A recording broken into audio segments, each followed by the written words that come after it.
Okay. So just to let you know, the Microsoft Teams tells me, let everybody know you're being recorded and transcribed. So I hope that's all right. So, all right, without further ado, welcome to the third Utopian Science Diplomacy Seminar. For those of you who don't know, Utopia, it's one of the pioneering European university alliances, and there are currently 44 of these, with the aim to have 60 of them involving more than 500 universities by mid next year. So indeed, there's quite a deal of competition in the field of European higher education cohesion.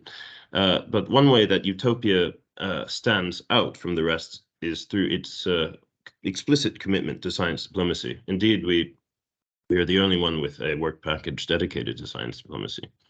So, and some of you might not be that familiar with science diplomacy. So just in a nutshell, it's traditionally been thought of in this three-part taxonomy where you have science in diplomacy, which is scientific advice that is woven and guides the diplomatic process, and science for diplomacy, whereby scientific collaborations can facilitate wider diplomatic collaboration, and conversely, diplomacy for science, where diplomatic actions can pave the way for greater scientific collaboration.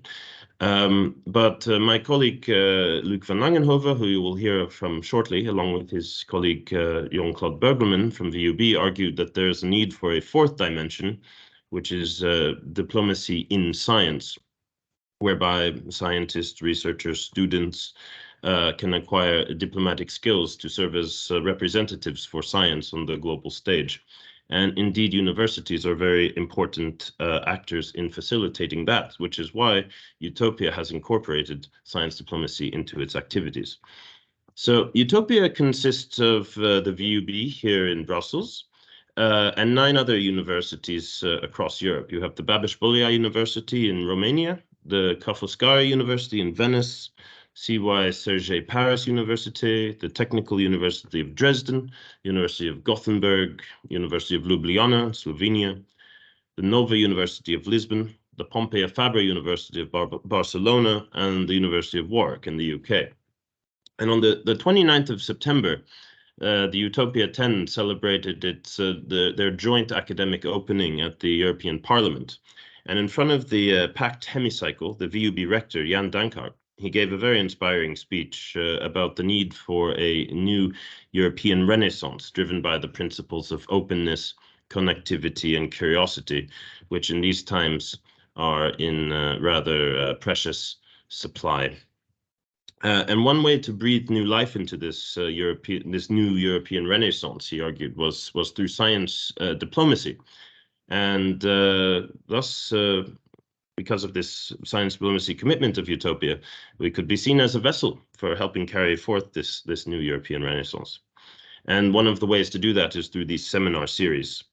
These seminar series, such as today, it aims to enrich science diplomacy discussion and to bring in newcomers into the field as well, in hopes that we can create more critical mass in our pursuit to create a better world through the cross-pollination of science and diplomacy. But you may be wondering why behind me is an image of 16th century cartography.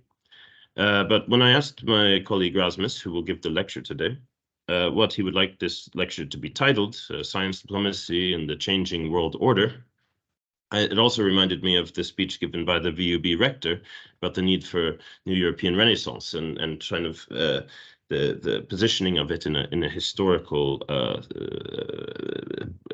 chapter. So in many ways, this age of exploration, which also coincided with the age of the Enlightenment, it can be sort of seen as a historical precursor to today. Because states, they embarked on these bold expeditions, explored new lands, exchanged knowledge, established trade routes, and also ushered in a new age of inquiry that really built the foundations for today's world order. And this time it was when science, technology, diplomacy, they intersected very much on a global scale, very much as they do today.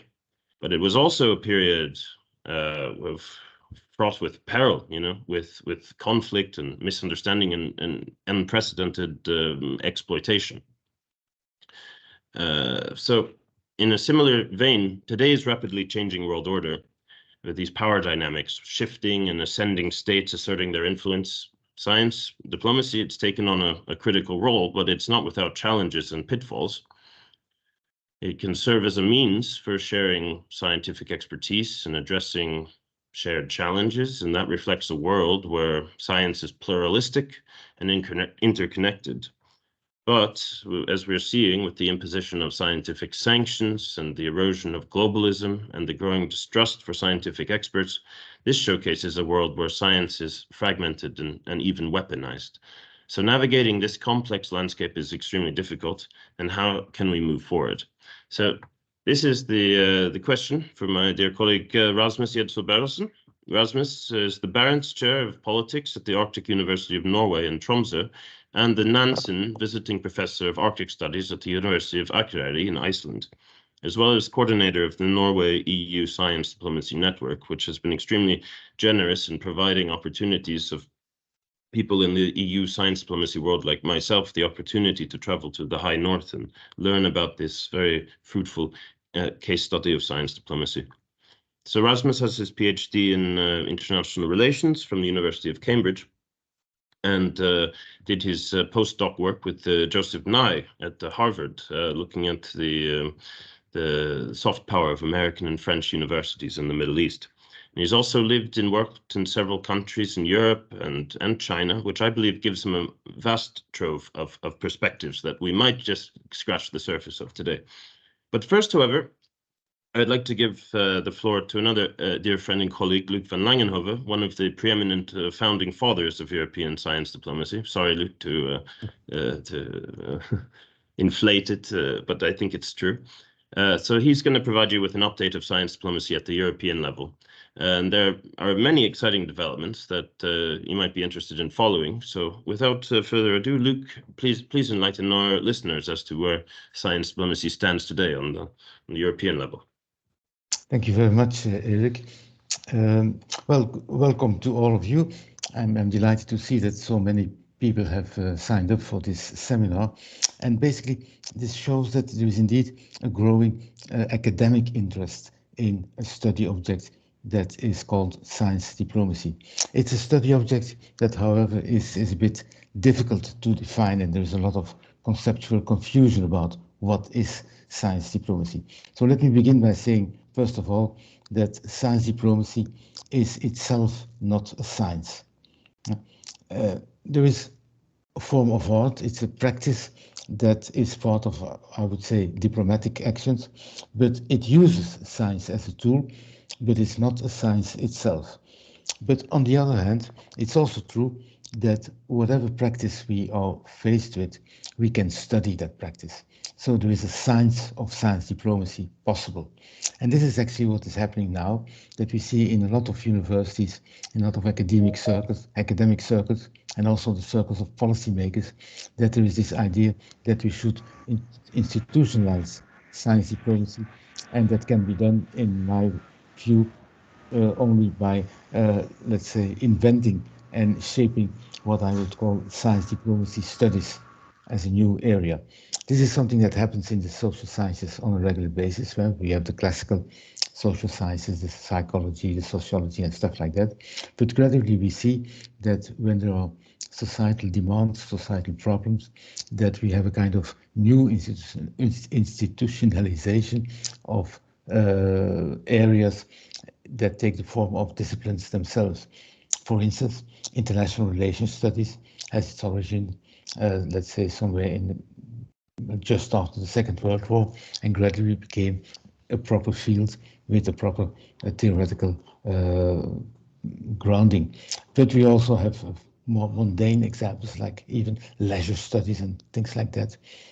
So leisure is obviously not a science, but the study of leisure can be indeed a scientific endeavor. So what we are witnessing now is the birth of science diplomacy studies as an institutional endeavor. And basically, that's where the European Commission also comes in, that it is partly because the efforts of the European Commission in the past, they've funded three major Horizon 2020 projects on science diplomacy. And I think everybody knows that story. But as a result of that, there is a growing interest in science diplomacy amongst academic circles. And indeed, the fact that Utopia is also has also a work package on science diplomacy is another sign of academic interest. But the problem is that while science diplomacy is really en vogue, as they say in French, at this moment, there is a couple of problems related to it. The first problem is that all too often I have the feeling that the thinking about science diplomacy is a little bit romanticized. It's based upon this idea that the scientists are perhaps a bit confused professors, but they have very good intentions. They want to do something to save the world and stuff like that. So, and collaboration is seen as a kind of panacea for all the problems that there are in the world. I have a quote of Louis Pasteur, and it goes as follows: La science n'est pas de patrie, parce que le savoir est le patrimoine de l'humanité. And that's a very nice example of this idea that science can indeed save the world, that we can go beyond the problems that we have between states. Now, but we should not make a mistake. There is no theory of science diplomacy yet. There are a number of empirical studies towards measuring its impact, but even the conceptual basis is still very weak. So that's why, again, I really think that we have to see to what extent we can develop connections between science diplomacy studies and the more established disciplines such as social sciences and society, international relations studies, and stuff like that. And this is what's happening right now. And in that context, we can make two more observations. One observation is that there is something happening at the level of the European institutions, the European Union, the External Action Services, etc., where there is a growing interest to do something in the field of science diplomacy. And the European Commission has established a kind of a steering group to think about that, to make some proposals that then will then be put before the member states and the European institutions. And in that context, it's quite interesting to see that it has been decided to start a number of working groups to elaborate on those things, and that well, more than 500 people showed interest to be part of that working group. So that gives indeed that gives you a feel of the growing importance of science diplomacy. But then on the other hand, there is something else going on, and that brings me to the topic of today's lecture. That is that the geopolitical instability that we have, the growing conflicts that we witness, are fueling the idea that we have to be careful with the openness that is also quite often associated with science diplomacy, and that we have to think about technological sovereignty, as it's called, that we have to be careful with collaboration with partners that might use the collaboration as a kind of entry point that is close to espionage. We also see that even at the level of the Commission, science collaboration is sometimes used now as a kind of economic sanction. That meaning that the science collaboration is halted because of geopolitical problems. So there is something happening. There is a dynamic going on the one hand, but there is also a number of other forces that are pleading against science diplomacy. So, and this is, I guess, why we are so happy that today we have a distinguished speaker, Rasmus, that he will talk about the world order changes and the effects on science diplomacy. So without further ado, Rasmus, the floor is yours. Thank you very much. Thank you very much, Luc and Erik, and thank you very much for the occasion to be here. And good to see many familiar faces and familiar names in the list. So let me see if I can share my screen.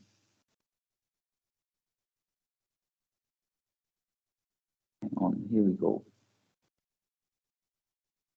Yeah. And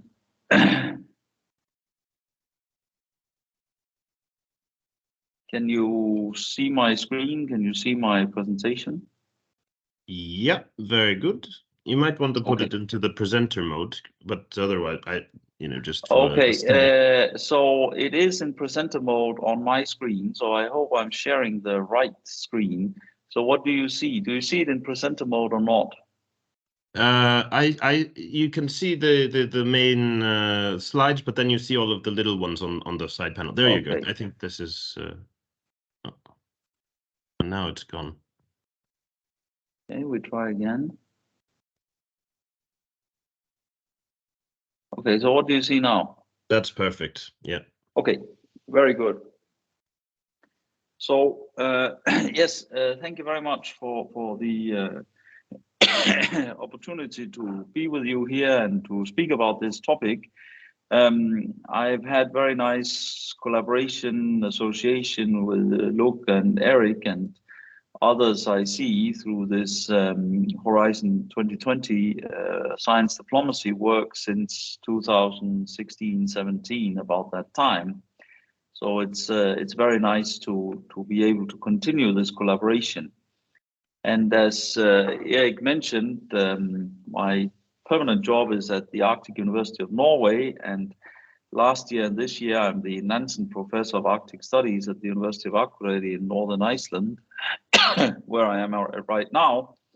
And among the participants, I see Federica Scarpa, who is project manager for the Nansen Professorship, and who I collaborate very well with. So I'm very happy also to see Federica.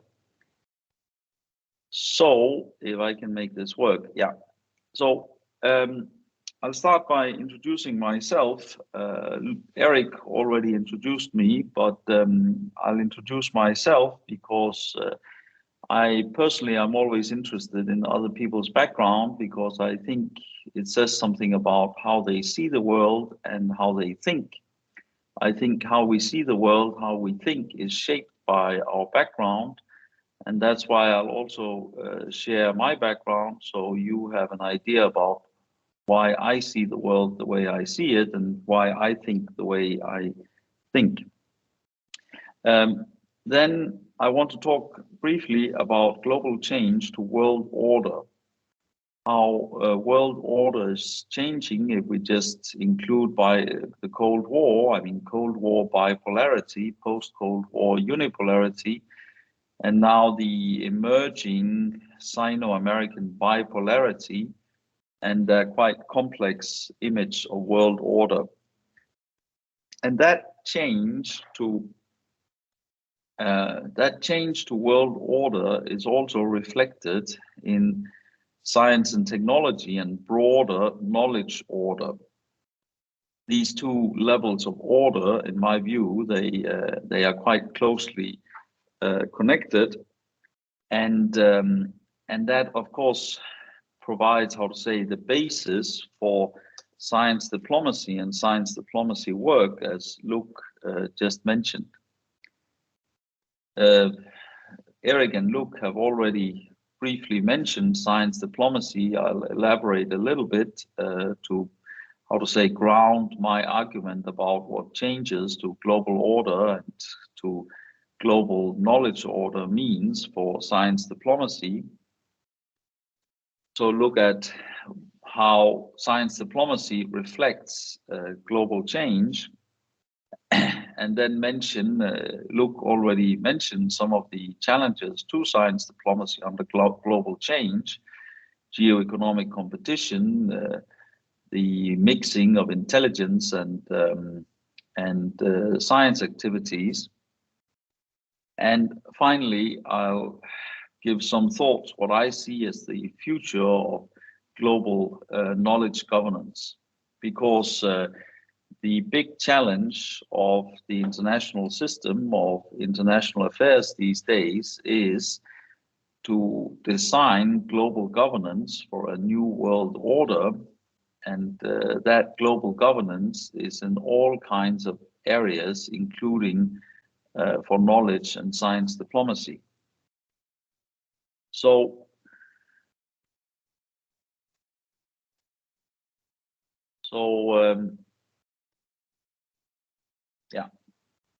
to briefly introduce myself, not out of vanity, but to make sense of how I see the world and my way of thinking.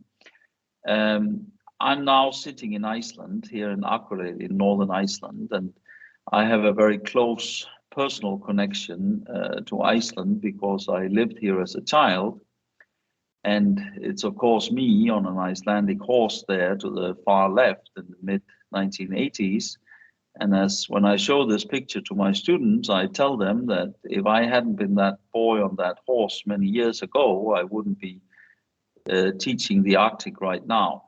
The lady next to me was Vilborg Dagbjörnsdóttir. She was my school teacher in Reykjavik in the mid 1980s. She was also a very prominent Icelandic cultural person, a very prominent Icelandic poet and translator, children's book author. She and her late husband, Þorgeir Þorgeirsson, were very prominent cultural persons on the Icelandic left in the very clear cultural Cold War in Iceland. And Vilborg, in the 70s and 80s, she taught Icelandic to both People's Republic of China and Soviet diplomats in these embassies in Reykjavik.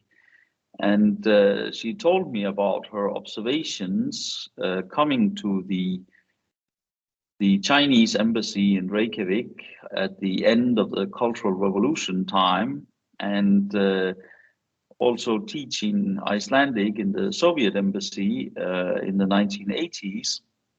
And it really taught me as a boy the value of the deep engagement with the other side, to have a very deep understanding and sense of what is going on the other side, and what the other side thinks like. The picture in the middle is the old gymnasium, lycée in Reykjavik, which has played a very important role in Icelandic history. And then the two last pictures, it's me as a young student at the University of Iceland in '96 with the then newly elected president of Iceland, Ólafur Ragnar Grímsson, who has been an incredibly important person for international Arctic affairs. And the last picture is from October 18, at the opening of the China-Iceland Arctic Observatory in northeast Iceland. And it's, of course, the former president, Ólafur Ragnar Grímsson, in the middle, and myself, and the third gentleman is then Director General Yang Hugen of the Polar Research Institute of China, a very good and close Chinese colleague. So in many ways, there's a direct line from the boy on the horse to the last picture. And Eric mentioned that I've had the opportunity to study and work different places. I'm of course very shaped by my Icelandic background, and the Icelanders, for necessity, have had to travel for education for 1,000 years. That's a very well-established Icelandic cultural tradition, which is called að sigla, literally to sail, to travel for education, to travel for experience. Iceland today is, of course, one of the world's highest developed countries in terms of human development. And I think it's absolutely clear that Iceland's level of human development is largely based on very extensive brain circulation with the outside world. Eric mentioned, I have not lived in China, I've lived in Japan, but I visited China many times for education, for teaching, for research. In Chinese, you have the term haigui, sea turtles, which are Chinese who went abroad and came back. And they, of course, have very much shaped modern China. You can think about Zhou Enlai or Deng Xiaoping. And there's also a Chinese saying, which I cannot say, but it goes something along the line that traveling 10,000 miles is at least as good as reading 10,000 books. In Danish or Norwegian, we don't have similar terms, which I think is a great miss. And as you can, perhaps you run through, you can see I've had the opportunity to move around. So, very quickly, if we look at the international structural conditions for what I want to talk about here, it is basically, I mean, you can go back very far back. Eric showed this historical map, but if we just go back to the Cold War, we of course had a bipolar system, and then the United States won the Cold War, the Soviet Union lost and was dissolved. Then we had post-Cold War US unipolarity and hegemony. And that order has been coming to an end for some years, especially after the international financial crisis 10, 15 years ago, where we in many ways have Sino-American bipolarity. And of course, it's been the stated aim of Russia since the Primakov doctrine of the late 90s to seek multipolarity. And as Luke also alluded to, I think we are seeing a Sino-Western decoupling in terms of, or some people are very keen on such a decoupling in terms of economy, science, technology, etc. I'm not quite sure what problem that is supposed to solve. And what is of particular concern to me is what I see as a Sino-Russian Western academic decoupling, which we'll get to. So the global change going on now, yes, well, if we take a step even further back, before the Second World War, before the First World War, of course, we had a European imperial multipolar international system, which then 2 world wars turned into the Cold War bipolarity, etc. Those of us who are old enough to remember the 90s, we remember the illusion of the end of history. Francis Fukuyama's illusion of the end of history, how the rest of the world was supposed to become like the West and think like the West and basically do as the West says. And that, of course, is very much not happening. Instead of, how to say, the end of history, I think we rather had the return of history or the return of the rest. And a couple of quick illustrations of that. You can see the map to the left, which I think is still valid, although there's, of course, very strong demographic development, especially in Africa, but saying that there are more people living inside this Asian circle than outside of it, which shows the enormous demographic basis of that area. And in long term, demography should correlate with economic activity. And the second image to the right, at least to the right for me, from the Asian Development Bank in Manila, which basically shows that before the 1800s, Asia was more than half of world economic activity. Of course, the world economy today is many times larger than the world economy in the 1700s. And then with world wars, the empires, industrial revolution, etc., the West became very dominant in the world. And that is, of course, the world we in the West got very used to and that we think is the normal world. But if you look at the very long view of history, a Western-dominated world is a quite recent phenomenon. And according to the Asian Development Bank, Asia will be more than half the world economy again in 2050. I'm born 1975, so I hope to be a fit 75-year-old professor emeritus at that time. But as I tell my students, they will probably be at the peak of their career at that time. And that, of course, means that they will spend their life.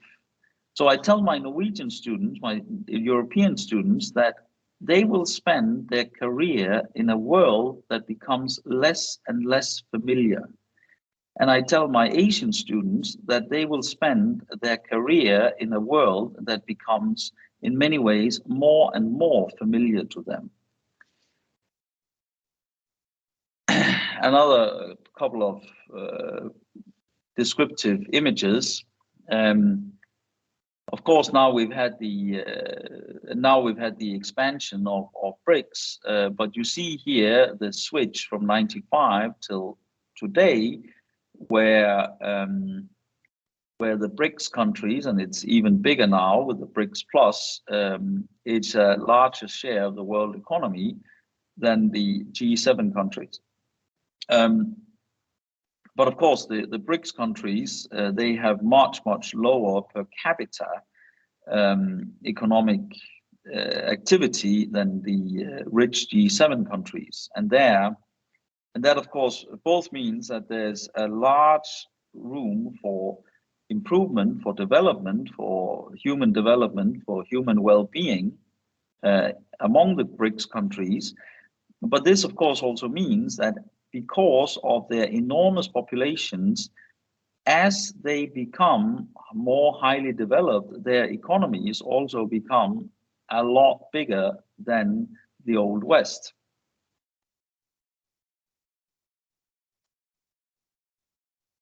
So what does this look like in terms of academic activity?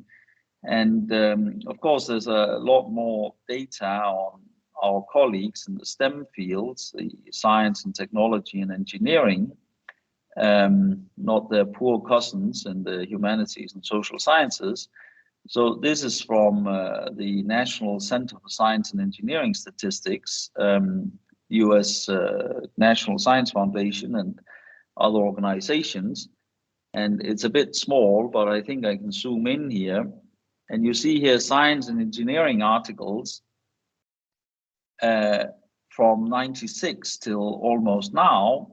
And you have the blue, the high income countries, basically the West. You have the upper middle income countries, China, Iran, the BRICS countries, and you have the lower middle income economies, less developed countries.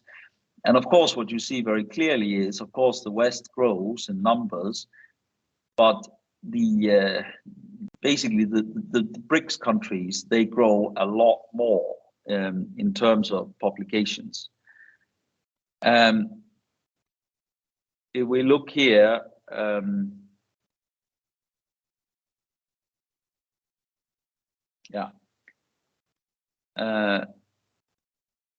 and here, if we look at the articles on a closer basis with where we distinguish between, of course, the United States is far ahead, but we see,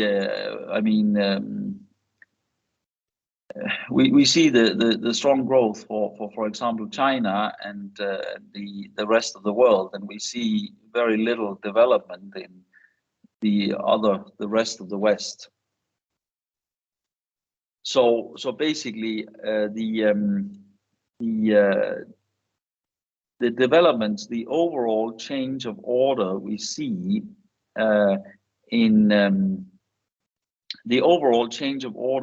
in general economic field, we also see that in the science and technology field. And there's of course an interaction between that higher wealth gives the resources to invest in research and education, and science and technology and human capital is very much the basis of economic development. And we see here, this is a question of science and engineering articles in most cited journals, where you can see the American index is very stable. The EU it grows, but not so much. And you see countries like China, India, and to some extent Japan growing more markedly. So that is the global change, both in the economy and the science and technology. So if we look at the science diplomacy, and to build on what Eric and Luc were introducing, and these are things that we've had many excellent discussions in the INSIGHT consortium and the European Alliance for Science Diplomacy, European EU Science Diplomacy Alliance. We've had many discussions on this. And if we start by the two terms, the two words, science diplomacy. And first, if we dig into what is meant by science, we are speaking English right now, and the structural power of the English language, the place of the English language in the world language system, and the structural power it accords to English-speaking countries, it's a very interesting question. And of course, science in English, for all practical purposes, only means STEM. It does not mean social sciences. It does not mean humanities. I'm, as you know, Danish by nationality, so my native language is Danish. And in the Scandinavian languages and in German, we have practically the same word for science, Wissenschaft in German, or Wetenskap in Scandinavian languages. And that is a much broader term. That covers all academic fields. So it's the social sciences, the humanities, law, theology, health, natural sciences, engineering, technology, etc. And I think the English word science is actually a problematic term in science diplomacy, because it makes science diplomacy far too narrow, limiting it often to the STEM fields. Whereas if you include all areas of academic inquiry, Wissenschaft, social sciences, humanities are also very important areas of science diplomacy. And then Luc alluded to that perhaps there was a too optimistic view in many quarters of science diplomacy. And there, my INSIGHT colleagues, Bjørn Fagersten and Pierre-Bruno Ruffini, Pierre-Bruno, I saw you among the participants here. I mean, they have pointed out that diplomacy is about advancing foreign policy aims. It's about advancing state goals. So science diplomacy is using science cooperation to advance diplomatic goals. Eric and Luc alluded to the classical categories of science diplomacy practices or goals from the Royal Society, American Academy Association for the Advancement of Sciences, 2010 report on science diplomacy. And then you also added diplomacy in science, which is a very interesting concept, which I'd like to think further about today and later. But of course, as mentioned, we have science in diplomacy, where science informs foreign affairs. One classical example, in my view, is the Intergovernmental Panel on Climate Change.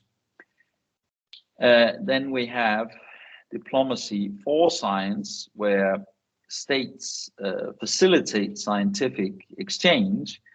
And there was in 2017 It was not an Arctic Council agreement because the Arctic Council can't make such agreements, but it was the 8 permanent members of the Arctic Council, Russia, the 5 Nordic countries, Canada, and the United States. They made a legally binding agreement to enhance international Arctic scientific cooperation.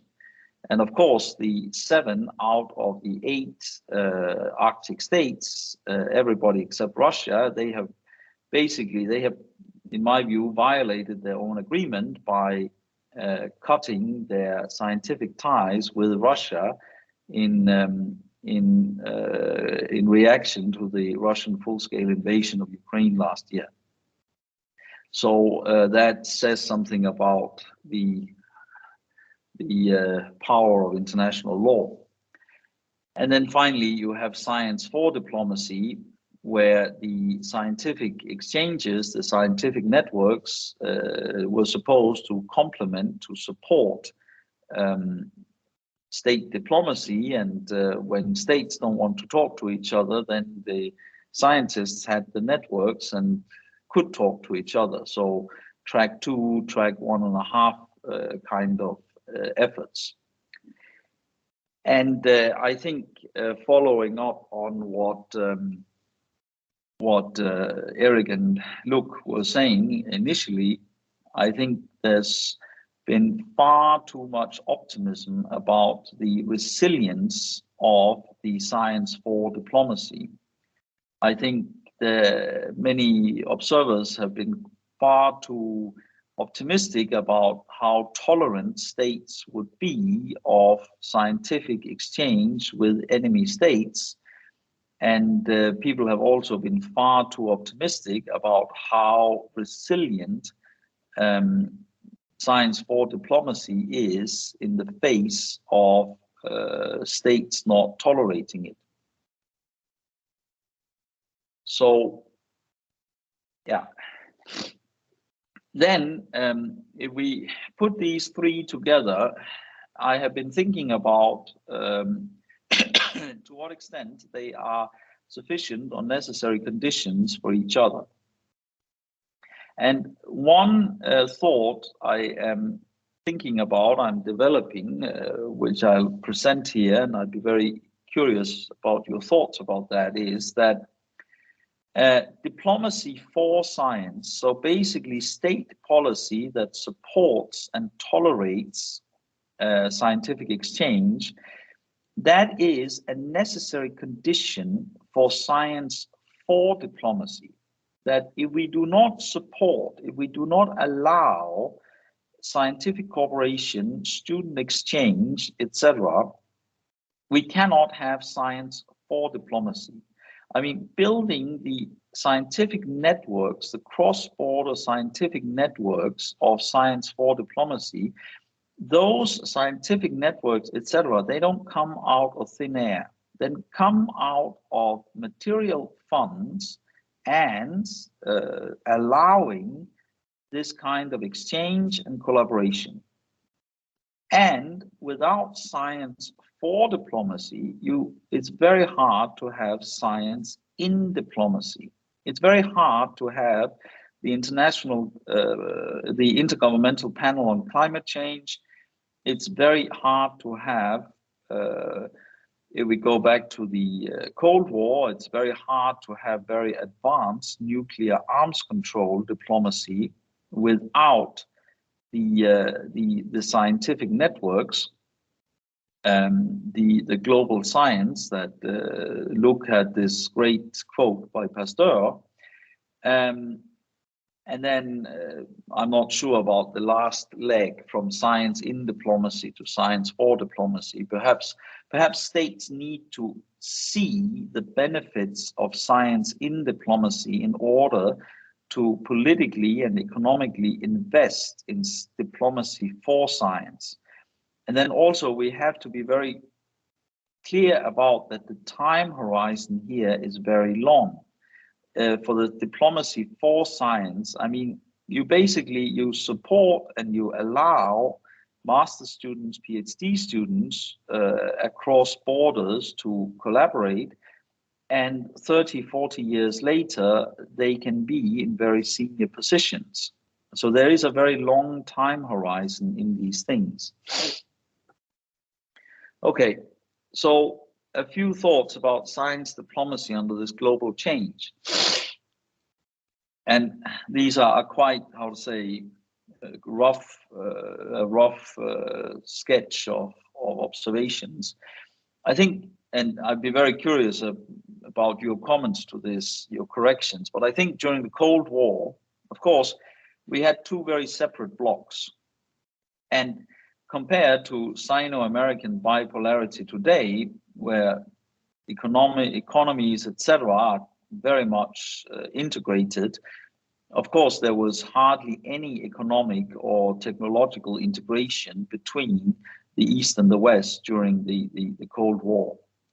The third world was scientifically, technologically quite marginal. And then we did have some science diplomacy, the famous Pugwash conference of especially nuclear scientists, I mentioned arms control. And then there were some initiatives in more or less neutral places like the IIASA outside Vienna or the Inter-University Center in Dubrovnik in Yugoslavia. I'm sure there were other such initiatives. These were things that came to my mind. And then we have the post-Cold War science diplomacy, and I think perhaps it was a golden age of science diplomacy because it was harmless, it was risk-free, and we had these, in hindsight, remarkably ethnocentric Western ideas about end of history, or in German Wandel durch Handel, changing China through trade. Looking back, it was really very, very remarkable that the West had these ideas that we could manipulate very, very different societies as we pleased, and that we would understand other people's societies better than themselves.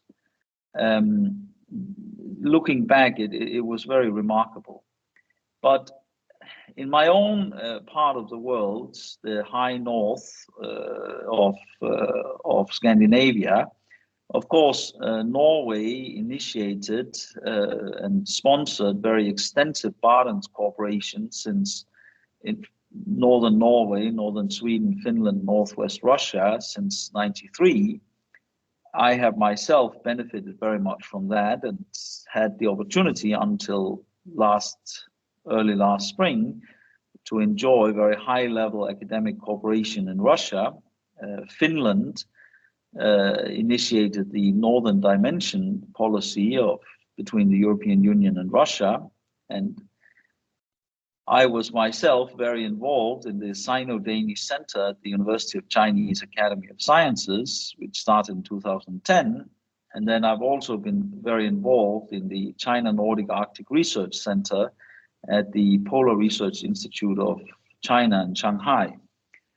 Then I think there was also, how to say, a dark side to that post-Cold War science diplomacy. And I think that there was a lot of concern at the end of the Cold War and the dissolution of the Soviet Union. There was a lot of concern about proliferation of Soviet technology, science and technology in weapons of mass destruction.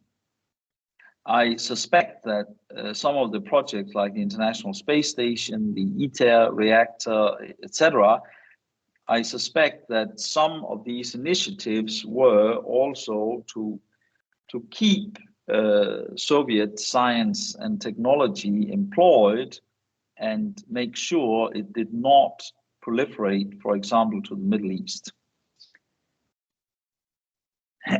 And now, of course, we have, it's a very rough picture of what the world looks like, but But basically, I mean, the world's two largest national economies by far are the United States and China. The world's two largest science and technology systems by far are the United States and China. So in that regard, we do have a bipolar system. And of course, the world's two largest populations by far are China and India.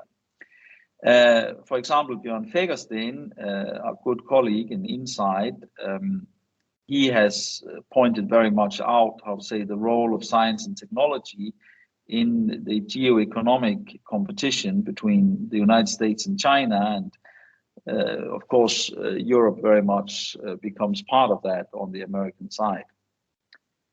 So Luke alluded briefly to the challenges of this kind of science diplomacy. And I think these challenges, right now, they are especially with China and Russia, because international relations today are very much shaped by the conflicts between the United States, China, and Russia, where, of course, the United States and China have acute conflicts rising, and the United States and Russia have conflicts which have exploded with the war in Ukraine. And in this triangle, because the US-Russia relationship is so bad, because the US-China relationship is so bad, well, that of course drives Russia and China into each other's arms. So the first issue, it's the concerns about dual use. So science and technology that can be used both for civilian and military purposes. And there's a lot of alarm in the West about civil-military fusion in the Chinese setting. Then we have questions of illicit or illicit transfer of intellectual property. We have ties between intelligence and academia. I would say those questions above are practical questions which have practical solutions. What I'm much, much more concerned about is what I see as a growing moral panic, the sociological term of moral panic, of exchange with the other. That exchanging with the other in itself becomes a morally unacceptable thing. And that I'm actually much more concerned about that than the practical questions above. So if we look at this dual use civil military fusion, where there is a lot of criticism of and a lot of skepticism of especially Chinese university world, and there's a lot of there's a lot of panic about ties between Chinese academia and the Chinese military. The Australian Strategy and Policy Institute, ASPI, they have this Chinese university tracker where you can see what they think about the ties between a lot of Chinese universities and the Chinese military. I have been looking at that for various Chinese academic institutions I know about or have some kind of connection with. And I must say, you saw in my own background that I had the opportunity to do my PhD in Cambridge, and I had my first postdoc at Harvard. And when I see these civil military ties in China, quite frankly, to me, it reminds me of what I saw both, especially in Britain and the United States, the ties between British academia, British military, and between American academia and the US military. And there, I would look at it at another way. I would say it's not a question of a difference between East versus West. It's a question of great power strategic science versus small state thinking. So science and technology is strategic, especially in great powers. And of course, areas as nuclear, aerospace, polar, deep sea, these are strategic areas of science and technology.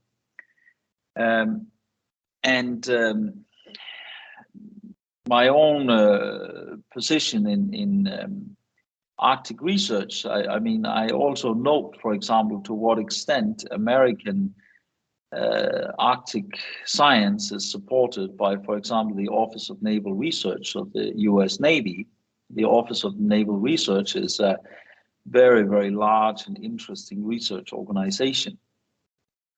But of course, from a Nordic small state perspective, especially Denmark or Norway, Sweden is different because Sweden has a sizable defense industry. So Sweden has a different tradition for strategic science and technology. But quite frankly, I think the difference in this question is not between East and West, it's between great powers and small states.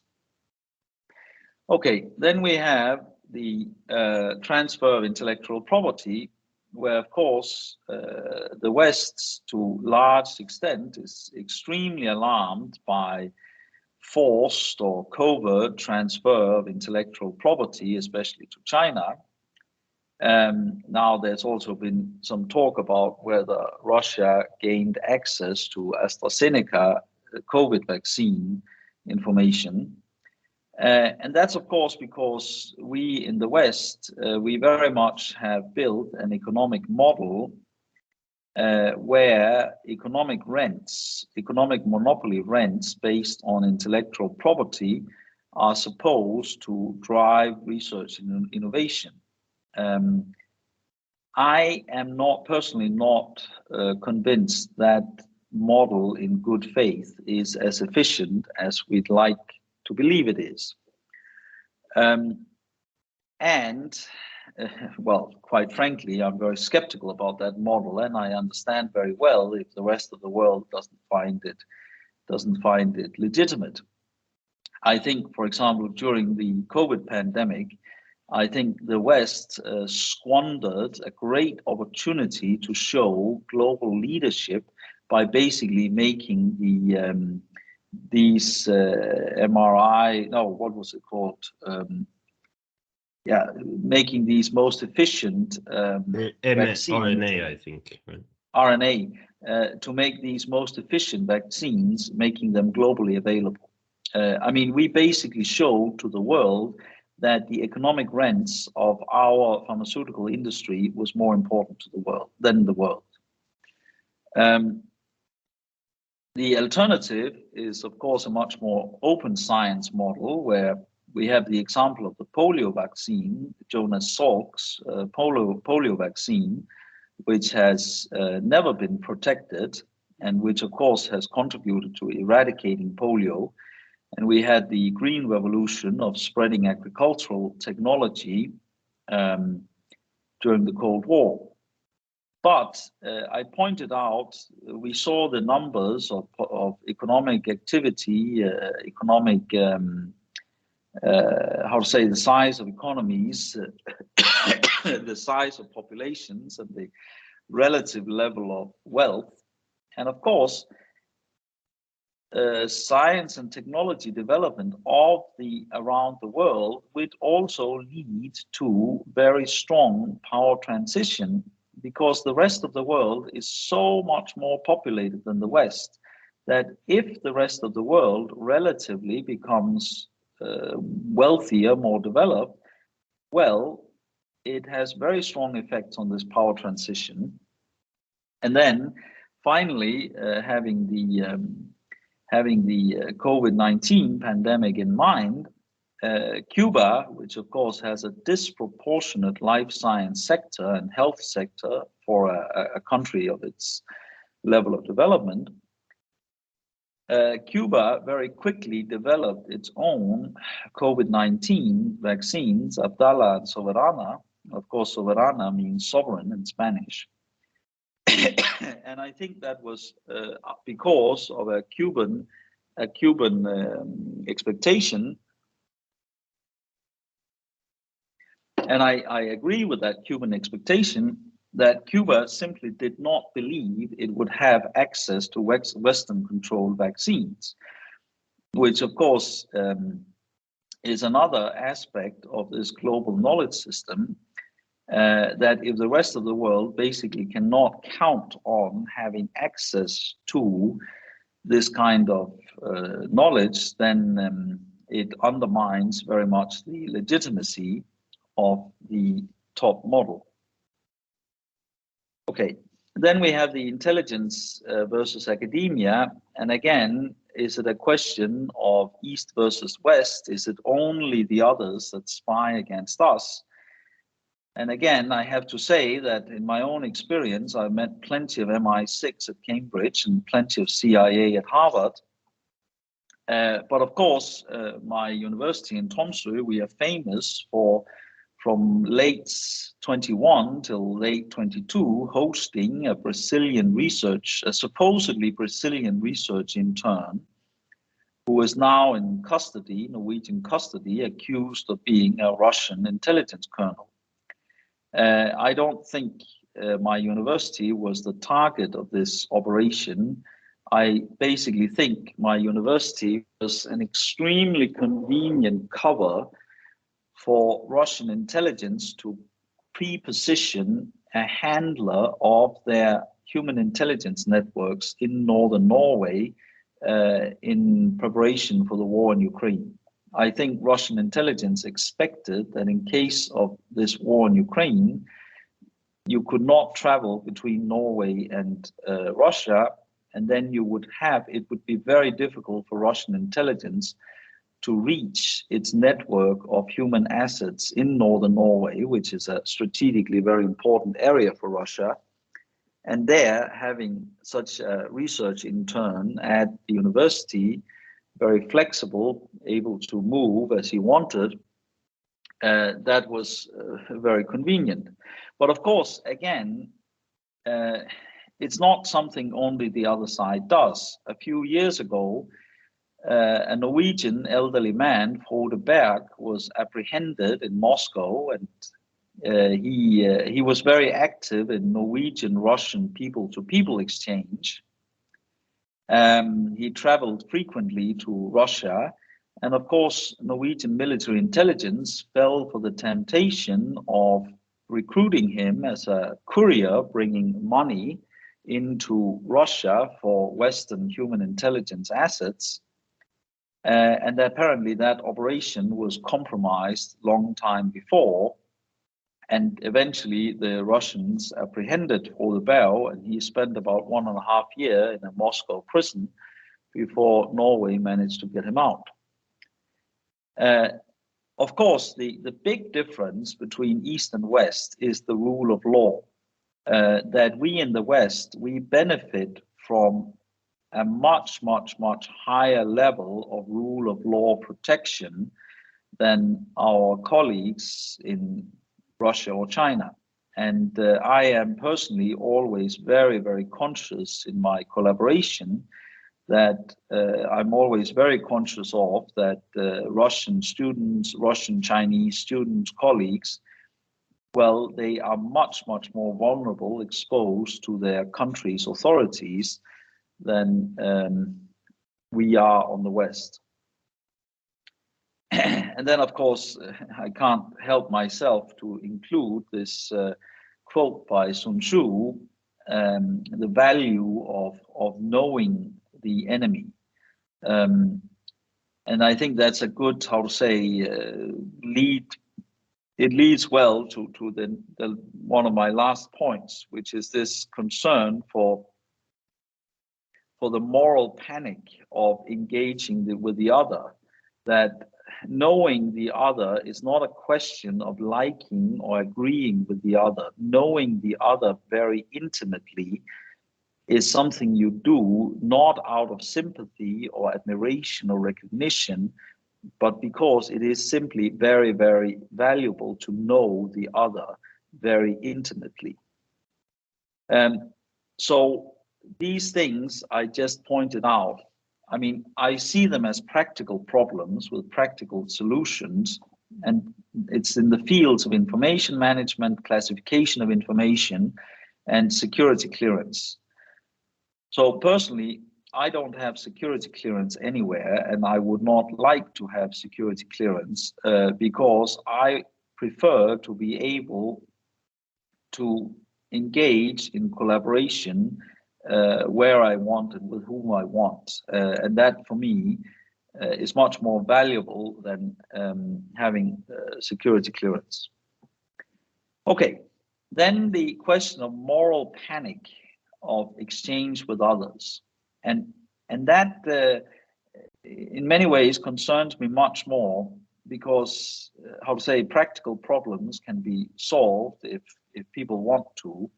But I do see what I think is a rising situation of a moral panic where it is not a practical problem, it's a moral problem to exchange intellectually with the other.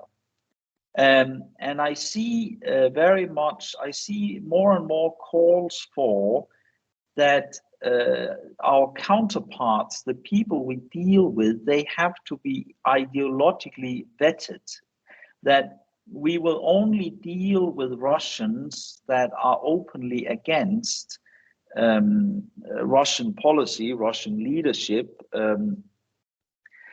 which of course limits us to exile environments, and it also makes it impossible to make track 2 or track 1.5 science for diplomacy, because of course there exiles are not very relevant for science for diplomacy.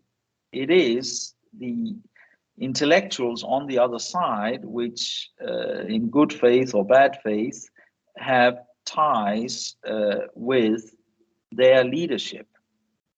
I also think we in the West have a very bad habit of seeing exchange and study of the other as a reward, that we talk to others, that talking to us is some kind of reward, and we disengage, we refuse to talk to others as a punishment. And also, I mean, as I pointed out earlier, we live in a world which in many ways gets more and more foreign, which gets less and less familiar to us in the West. And then, of course, it's absurd to see the denigration, the starvation of social sciences, and especially humanities. I mean, humanities is very much a key to understand these very foreign societies. But there again, instead of, in a Sun Tzu way of thinking, instead of especially investing in understanding your enemy, we seem to, I'm very concerned about a thinking that we think we can punish our enemies by not talking to them and not studying them. So to conclude, what is the future of global knowledge governance? Well, I think, of course, the United States is absolutely determined to maintain unipolarity, or what they call rules-based order. And I think it's important to understand what rules-based order means. Rules-based order means that the United States makes the rules, decides when the rules apply and to whom the rules apply. And that may be comfortable and convenient for us in Europe, but it's not acceptable to the rest of the world. And of course, as we talked about in the beginning, so power rests, among other things, rests on economic development, rests on science and technology. And if So the world population today is about 8 billion people, and the West is probably within 1 billion of those. And the world population is going to rise to 10 billion. And I don't think we are going to rise in the West. So if the United States and the West is to maintain this predominant position, it basically entails the underdevelopment of 7, 8, 9th of humanity. The alternative, I mean, a world, a much more equally developed world, that is, of course, a very, very different world. And it is a world where the West has much less influence. And that is, of course, extremely difficult for the West to put its head around. And then you could ask, how should such a world be governed? Well, I mean, we do have the UN system, and that is, of course, what the rest of the world currently refers to. And we in the West, we like to highlight when others violate the UN Charter, when others violate the UN Security Council, and then, of course, the rest of the world points back to when especially the United States has done so. When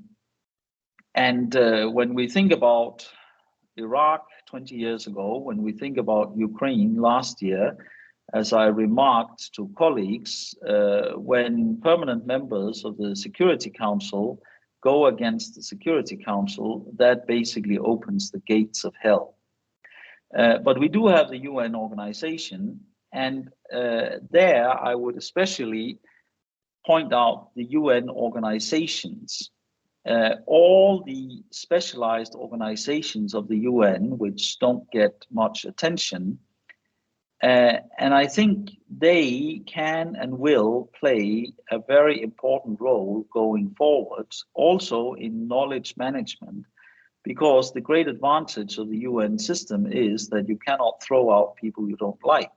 Then there'd basically be nobody left. I'm sure even Denmark would have been thrown out by somebody. So to conclude, and back to this image I showed before, in order to have science in diplomacy to manage climate change, arms control, whatever, you need science for diplomacy. You need these scientific networks. And in order to have these scientific networks, you need states to support and tolerate that kind of academic and scientific exchange and cooperation, diplomacy for science. Thank you very much for your attention. And thank you very much, Rasmus, for that wonderful presentation. Excuse me. That was very good as usual, as expected. And now we have plenty of time to have a discussion. So please, nobody be shy. If I may, I might start with the first question. As I mentioned in the introduction, that Utopia has this work package dedicated to science diplomacy, and one of the components of that work package is to have the series of seminars like the one we're having today. But another aspect is to develop a science diplomacy strategy for the alliance. So given this end of scientific unipolarity in this changing global order that you so interestingly and eloquently described, what do you think are some key tenets that such a strategy could contain? And I'll leave it to you if you want to have a collection of questions first and then address them, or if you want to do one each individually. Eric, can you just give me the question one more time? Yeah. So in addition to these seminars, another component of the Utopia science diplomacy work package is to develop a science diplomacy strategy for the alliance. And I would be curious to hear what sort of components or tenets of a strategy for a European University alliance for science diplomacy. What would be important to include in there? Well, I mean, as you can probably easily predict from what I was saying, I mean, I would say engage with the wide world. Yeah. Yeah. Well, well, we'll be working on that, and I think your input would be very valuable. I see Jan Marco Müller from the Commission has a question. Yes, hello, Rasmus, and thank you very much for this very interesting presentation. I would like to offer two questions and comments. The first one is, could you perhaps elaborate a little bit more about the increasing role of science as a diplomatic actor in itself? Because we are creating institutions like the International Science Council, which labels itself as the global voice for science and starts now having its kind of ambassador at the UN headquarters, so becoming much more political. Also, if you think of the sanctions against Russia, it's by and large universities themselves who have decided, I'm not going to work with the Russian guys anymore.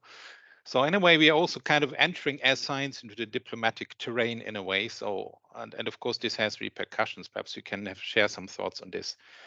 The second observations I want to make, I really see a problem that we have two discourses running in parallel. There's this, science diplomacy as a soft power discourse, which is about, keeping doors open and building bridges. And that's where kind of scientists, of course, are very happy with. But then there's this separate discourse around economic security, foreign interference, sanctions, and all the rest of it, which is very much dominated by the diplomats.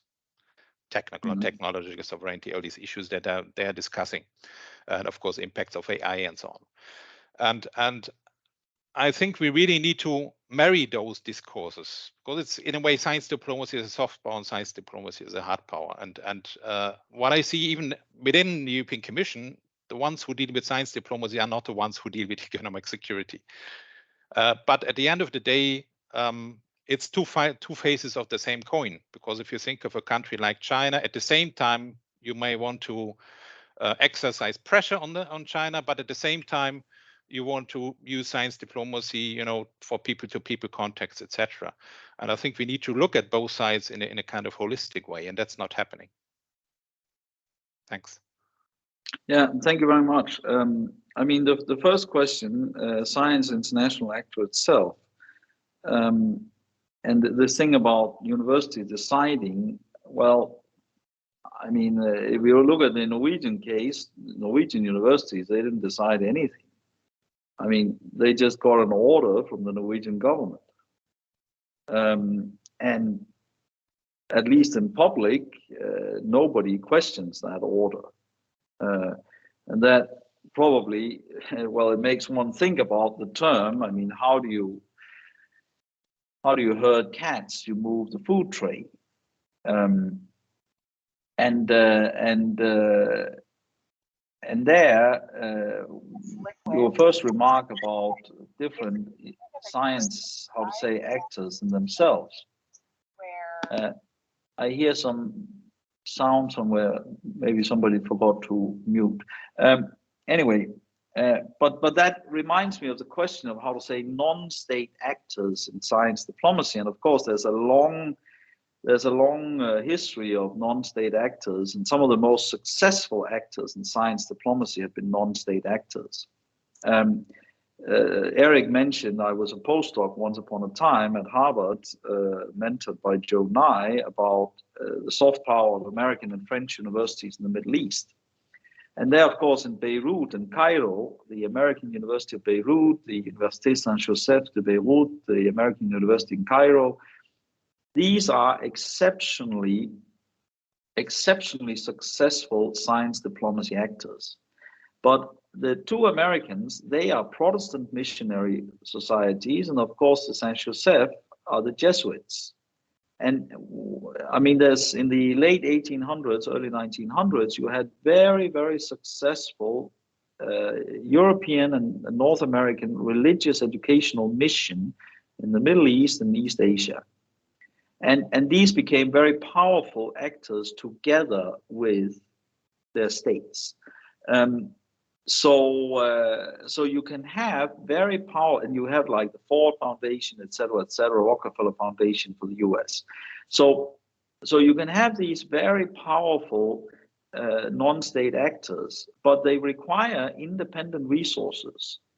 And then, of course, between states and these non-state actors, when they act in symbiosis, they can be very, very efficient.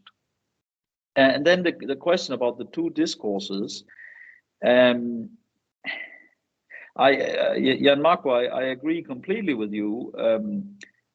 I don't know if how to say Sun Tzu, he can bridge the two perspectives. I mean, it's something people here have heard me preach about for years, that you don't engage with the other side necessarily because you like or you agree. You do so because having very deep insight into the other side is to your own benefit.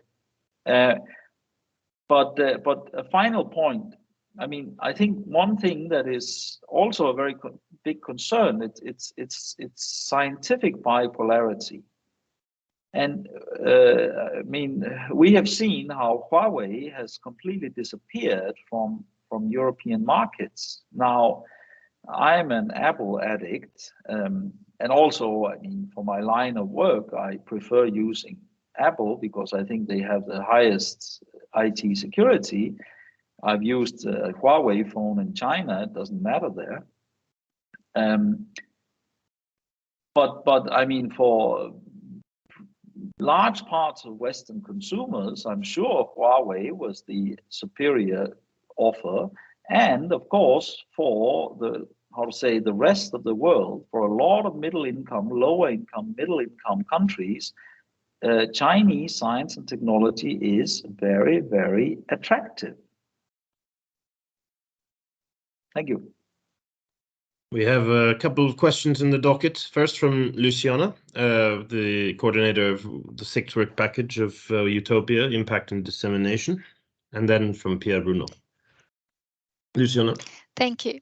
Thank you so much. Thank you, Eric, Luke. I'm sorry I was not connected at the beginning of this seminar. Thank you very much, Rasmus. I was able to listen to your whole presentation. Very, very inspiring, very interesting. And one remark and one question from my side. You know, I like very much what you say about this moral panic of exchanging with the other. And maybe there we should go back to humanities also theories. You know, the question of the alterity was dealt with very much even in literature, if you want, in sociology, in communication studies. The way in which we approach the other is already discussed longly, and I think that will give humanities and social sciences a quite nice place in the discussion on science diplomacy, because I come from there, so this is my parti pris. And secondly, of course, everything is now in the situation to be rethought under these changes, global changes. BRICS are very much important, as you mentioned. I would like to ask how we should approach Africa, or what are your thoughts on that? And I'm just asking these questions because quite often, I will not say at a governmental level, but sometimes even there, we think of the production of knowledge as a space of the most advanced countries, and we should engage with those countries to produce even more knowledge. And sometimes we consider that Africa is there, and of course we take care of it. But always saying it's there, it's okay, we deal with it, it's not enough from my point of view. So how should we in science diplomacy involve more Africa in the discourse and the actions? Thank you. Thank you very much, Luciana. Well, I don't have anything to add to what you said about the importance of humanities for this question of communicating and meeting the other, it's clear I have a long, deep interest in Chinese society, politics, economics, stuff like that. And recently I read a novel, a half-lifelong romance by Eileen Chang, perhaps China's most important 20th century woman author. And of course, reading that, it gives a very different insight into Chinese society and Chinese mentality. Another thing I learned through my association with Chinese society, it's also that we talk so much about Red China and Communist Party, etc., etc. I would say that below that communist varnish, there is a very, very traditional, very conservative, very patriarchal, very Confucian society. Luciana, you make me think about, I mean, we have these discussions about decolonizing the curriculum in the West. And I think those discussions are poorly, framed, because the people who advocate decolonizing the curriculum, they do it out of my impression is they do it from a point of view of justice and fairness, from a normative point of view. But I would say, I mean, referring to Sun Tzu, decolonizing the curriculum, it's not a question of norms or fairness or justness or whatever. It's a question of national interest, national security. I mean, you teach Chinese philosophy because it's a national security interest. And then the question of Africa, I have very little connection with Africa. I've only had a few visits there. But of course, the obvious thing for the West is to stop self-harming. And apologies for the rant, but I'm also very tired of a lot of Western problems which are caused by ourselves and then blamed on everybody else.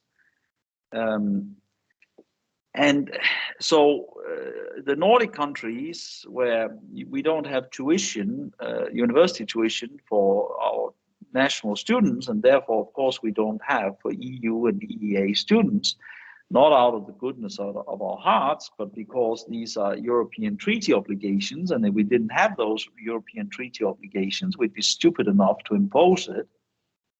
And back in 2005-06, Denmark imposed very high fees on non-European students. And of course, people had completely unrealistic views of what the world would pay for Danish education. The reality was, of course, we lost 90% of our non-European students from year to year. Bad ideas travel. So now then one Nordic country after another took up this idea. Now it's Norway. And of course, I mean, we're practically going to lose all our non-European students. And not least from Africa. I work with a very, very talented Ghananese PhD student in Tromsø, Larry Ibrahim. And he's told me and others that the Vice Chancellor of the University of Ghana, which is probably one of the most important academic leaders on the African continent, the Vice Chancellor of the University of Ghana apparently has a PhD from the University of Bergen in Norway. I mean, I really hope that Norway and the wider Nordic countries, etc., know how to use that, but I doubt it. Yeah, I'll end my rant here. I think it was a valuable rant. Sorry, Eric. No. Oh, yes. I don't want to interfere. Just coming from France, what might happen. We also apply this new rule in France, and half of the academics in French African countries are alumni of French universities. So yes, coming back to your discussion, no answer here either. Yeah, it's one of these, well, the exchange is one of those things that pays dividends, but not very clearly, and it can often come about at a much later time and sometimes not very obviously either. But I guess you have to have hope that there are these bonds that are forged that will gradually pay dividends at some point. And now another question from Pierre Bruno, who I hope one day would also like to partake in having one of these Utopia seminars. Good morning. Good morning, everybody. And thank you to you, Eric, to you, Luke, for organizing this meeting. And I'd like to thank you, Rasmus. It's a really interesting and great talk with new insight, new ideas. And that's really very useful for all those who are interested in the thinking and the policy of science diplomacy. My first remark is about the typology, the very well-known typology. The 2010 diplomacy for science, science for diplomacy, etc. typology. You were able to put new questions on that, and I think quite interesting to try to understand whether those three parts of this global set of interactions are necessary or sufficient conditions. It showed that we all maybe thought that this typology was outdated a little bit or criticized because of overlaps and things like that. And I understand now that we still did not exploit all the possibilities of this setting. Then I have a second remark. I like the idea that possibly during the Cold War was the post-Cold War period was a kind of golden age of science diplomacy. And maybe the main difference between that time and today, in the former time, we had a stable international world order, international order. During the Cold War, where most of the examples, when we look back, when we try to look back with the concept of science diplomacy, look back to history, most of the positive examples are taken during the Cold War period. Science diplomacy being able to mitigate tensions, to keep on the dialogue and things like that. The same during the post-Cold War period, but at that time we had the stability of the world order. And now that's quite different because we have kind of tectonic shifts or in the world order. So my remark is this: can we still think that science diplomacy is efficient or could be efficient or effective in the way we thought when looking at past periods? During the present period, because it seems to me that science diplomacy doesn't work or doesn't work the way we maybe would like it to work if we still have the idea that science diplomacy in some way could be a tool, a process for mitigating tension and so on. We have today the Western countries rising barriers to cooperation. We are in a period of scientific protectionism. And those conditions are quite different of what we were used to. And I don't have the answer. I'm not able to say today what could be a positive use of science diplomacy. And this is the challenge that we have to think this over. And my third point is a question to you. Maybe I could not fully agree with you about what you said about the moral panic of exchanging with the other. I have in mind the interview that I could make several months ago in the frame of a survey in France on how universities and how scientific institutions in France were applying scientific sanctions. And all the people that I could talk with, they said they were unhappy with the situation. We would like to continue discussing and working with our Russian colleagues, but we were not able to do it anymore because official obstacles to that. We cannot travel anymore. We cannot sign new agreements and things like that. So don't you think that we should make a distinction between the political or institutional level of such sanctions and the individual level of sanctions? And I do not think, I didn't listen people telling me that they would not like to talk anymore to Russian individuals.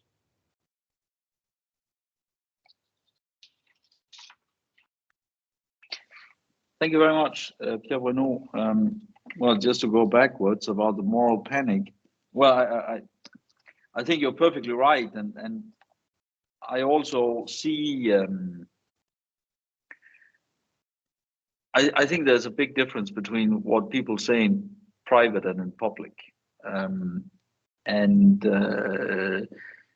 I mean, when you talk to colleagues in private, people, and of course in the Arctic sphere, because Russia is half the Arctic, Russia took up a very sizable share of Arctic science. And when you talk in private with people involved in that, they regret very much that they are hindered from continuing these exchanges. But I think, how to say, the public discourse, I do think I see these signs of this moral panic in the public discourse. And following up on what Gianmarco said, and what I said there about that, how to say, material independence, and there's so much precarity in academia. People, institutions are so dependent on the next grant, the next job, etc., that basically in many ways can stifle open debate. So I agree with you that, well, I mean, I don't know if I agree with you, but I do see a very big difference between the public and the private talk. Then I'm not sure if the necessary sufficient conditions. Thank you very much for your comment. I'm not sure if I understood there was a question there. For the second, the post-Cold War, and I mean, of course, the Cold War. The Cold War was extremely bloody in the developing world, Latin America, Africa, Middle East, Southeast Asia, etc. But of course, between NATO, United States, NATO, and the Soviet Union, it was extremely stable. And it was also, it was very stable and manageable because you had two principal actors. And the main thing they had to manage together was the nuclear question. Whereas, of course, the world today is so much more integrated, etc.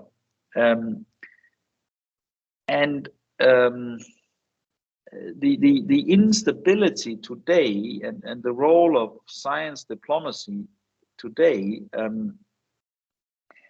One thing that concerns me very much is that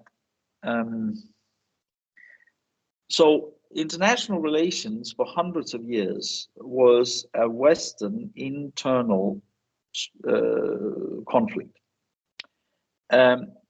Now, and I see the Soviet Union, I see Russia as part of the West, historically, philosophically, religiously, culturally. Now, increasingly, we have ethnically, religiously, philosophically, culturally, very different societies, not least China. And of course, China is a very, very different society. And I'm quite frankly, I'm very concerned that this future. I'm very concerned that this future conflict it becomes ethnic, it becomes racialized, and there I would say, Pierre Renaud, you raised the question of the role of science diplomacy and drawing on what Luciana just said about the role of humanities. I mean, I would say that ideally, science diplomacy in the Wissenschaft sense, very much including humanities, religion, etc., it should play a key role in mitigating changes to, as I've said earlier in my presentations, for us in the West, much more unfamiliar world. And the world changes in all kinds of ways that we don't like, we oppose, we fight against. But I mean, not knowing the other, not having deep insight in access networks, etc., with the other, I can't see that should make the world a safer place. Well said. And now Luke has a question. Yeah, thank you very much. Well, Rasmus, that was really a very inspiring talk, so thank you very much for that. Now, I have one question I would like to pose to you. With your expertise, your vast experience in the field, what do you think are the priorities that we should set for science diplomacy? And to make it more fun, I would like to pose the question in a bit of a different way. Suppose that one day you call to become the Ministry of Science Policy of Iceland. What would you do for science diplomacy? Or even better, one day, you never know, you become called as Commissioner for Science Policy at the EU. What would you do?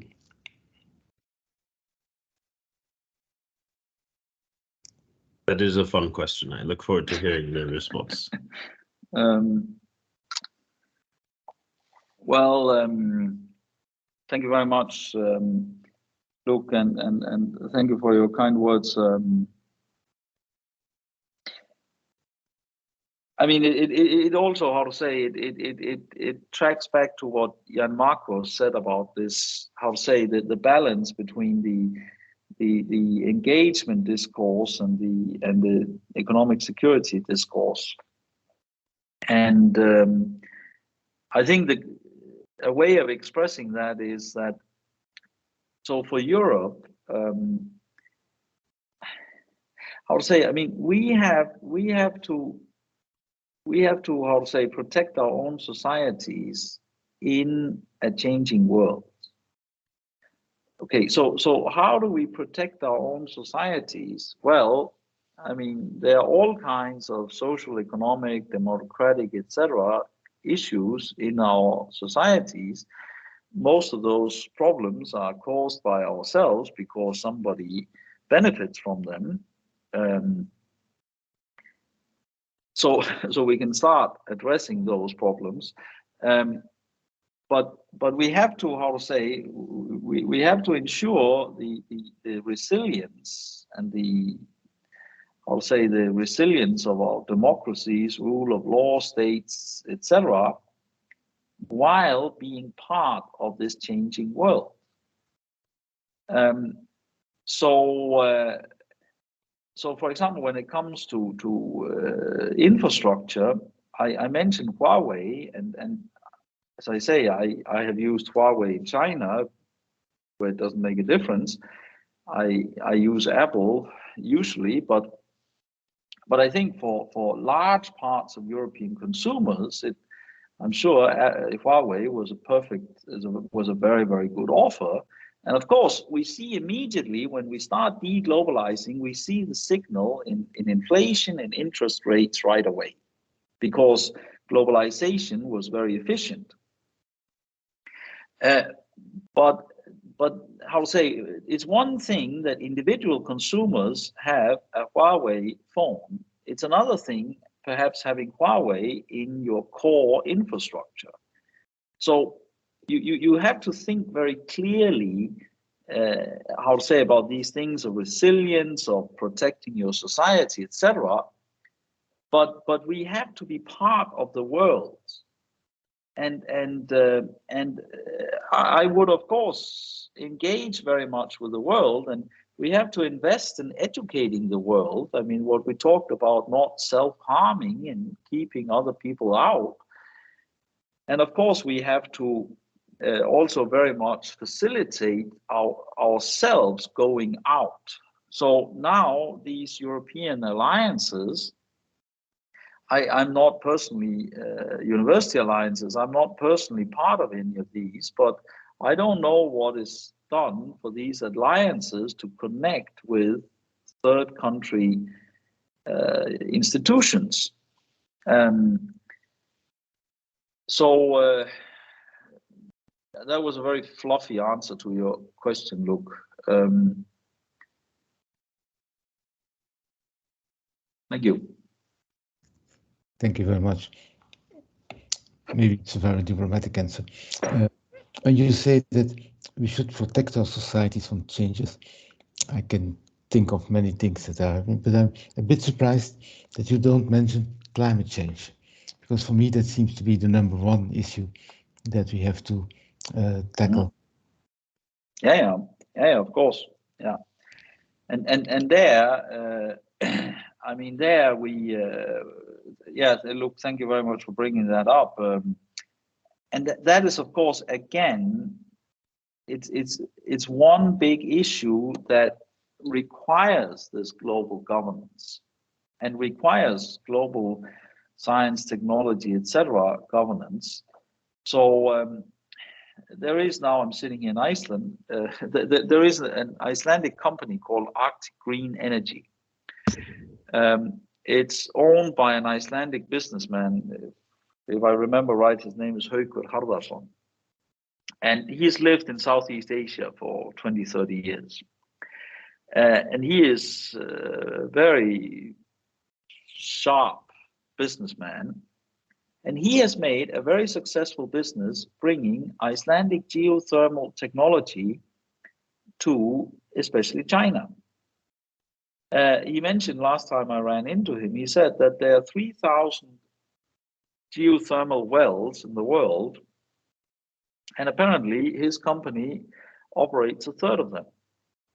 And I mean, if you've been to a big Chinese city during the winter, it's getting, I mean, I've been to Shanghai and Beijing in December 2015. It was absolutely horrible, the air pollution. And of course, sustainability, sustainable development of the global south, sustainable development of mega cities in the global south, that is absolutely key for global sustainability questions. And getting, for example, geothermal heating, cooling to these big global south cities, that seems to me like a very important point. But there, it's not evident to do things like that if you spend a lot of energy on shutting yourself off from everybody else. Thank you. Rasmus, I remember, well, when you invited me to Tromsø, you put together a very good program of people to talk to and understand sort of the changing, the way that the war in Ukraine has sort of changed the research landscape in the high north. And many of the research cooperations with Russia had been cut. But there was still a great deal of cooperation in some key issues, including cod fishery. And I remember the phrase "in cod we trust." So why is it that issues such as climate change have become further victims of the war, but there can still be cooperation with regards to fisheries? Yeah, so the Barents Sea, north of Norway and northwest Russia, it has one of the most valuable fish stocks, cod stocks in the world, and it's a shared stock. So it can only be managed in collaboration between Russia and Norway. Norway and the Soviet Union, they established a joint fisheries commission in '75, around that time. And I suspect it's one of the most successful environmental collaborations of the Cold War.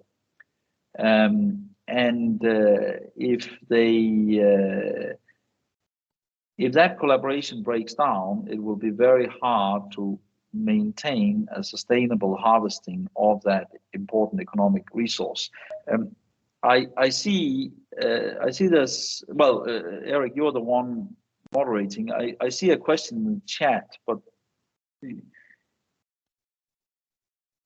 oh yes, I missed that one. Would you like me to read it out? It's quite well, a long I'm one. reading it right now. Yeah.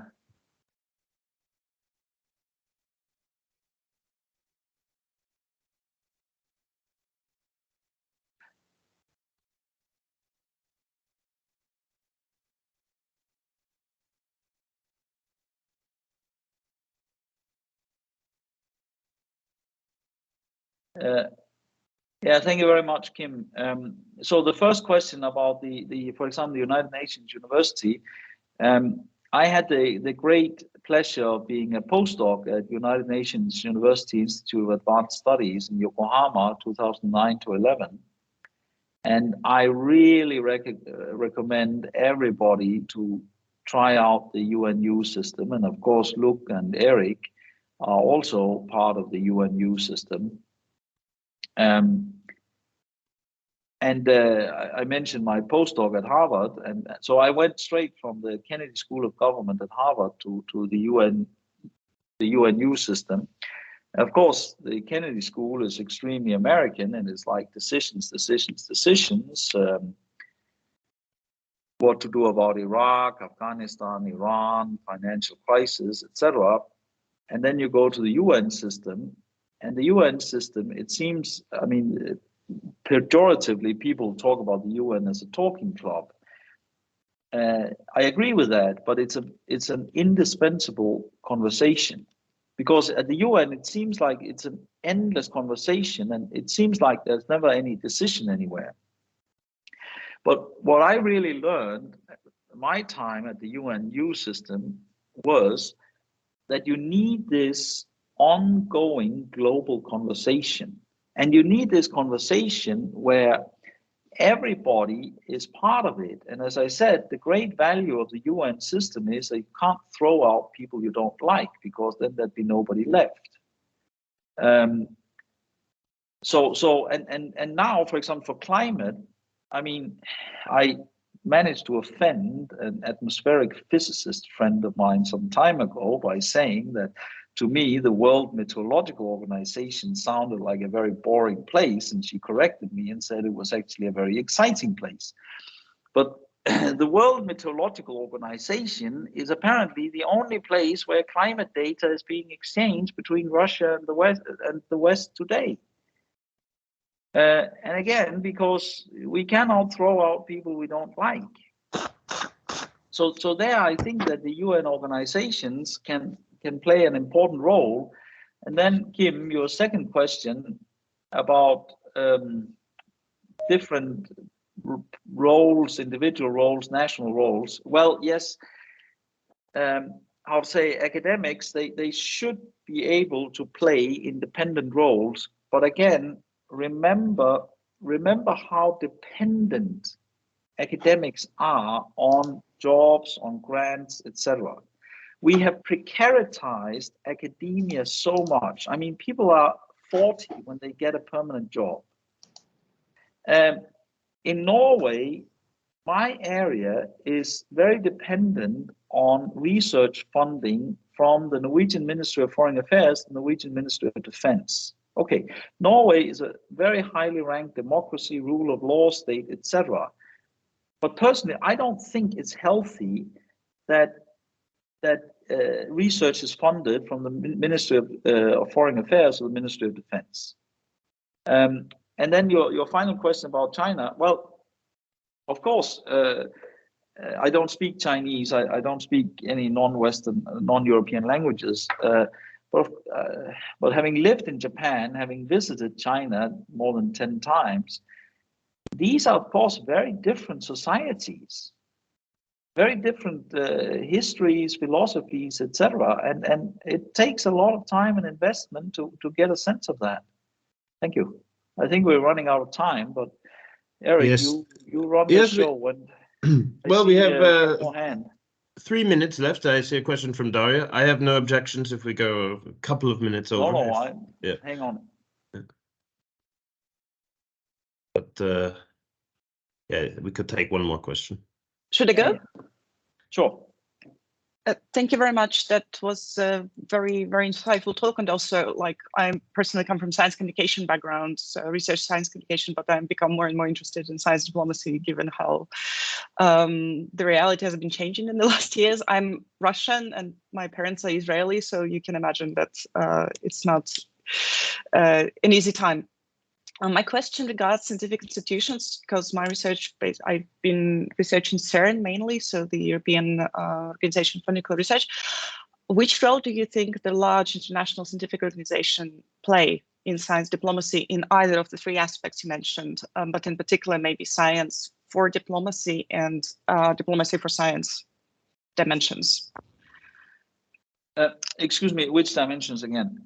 Science for diplomacy and diplomacy for science. So not as much talking about the science in diplomacy, but maybe rather seen to as the, so not the informing part, but the building connection part mainly.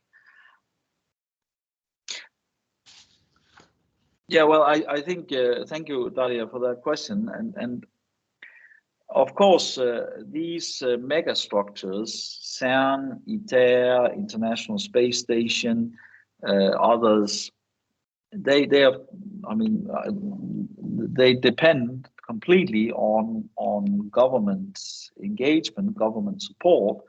And of course, there's also a certain, how to say, lock-in that it's not things people can walk in and out of, which perhaps provide a certain stability. And of course, these are very excellent science, and you have, in, how to say, very positive sense, you have these nerds hanging out there for a long time, for many years, and that creates strong science for diplomacy networks. My caution would be that, I mean, what are the politics about allowing people into that? Because the International Space Station, the United States has never allowed China into that. And I don't know the history well enough, but as I alluded to, I suspect the International Space Station was also an initiative after the dissolution of the Soviet Union to how to say, support post-Soviet science to not have proliferation. That these people will not end up working for Muammar Gaddafi, Saddam Hussein, Kim Jong-il, or whoever was in leadership at that time.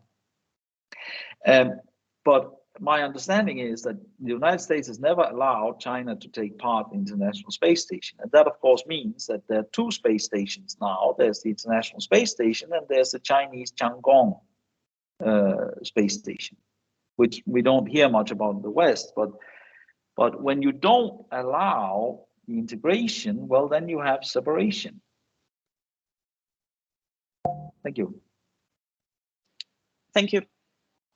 And there's with regard to CERN, then there's also the counterpart based in Moscow, the Joint Institute for Applied Nuclear Research. Anyway, I think we've reached the conclusion. I would like to thank you extremely much, Rasmus. That was a very, very insightful presentation as usual, and I hope you all profited from it as much as I did. And thank you for coming to the third Utopian Science Diplomacy Seminar, and I hope you come to the fourth. We'll get to the drawing board and designing that and come out with news soon. So on that note, thank you all again very much, especially Rasmus, and thank you all for your insightful questions as well. And on that note, I wish you a very, very good day. Thank you very much. Thanks a lot. Thank you. Take care. Thank you. Bye-bye. Bye.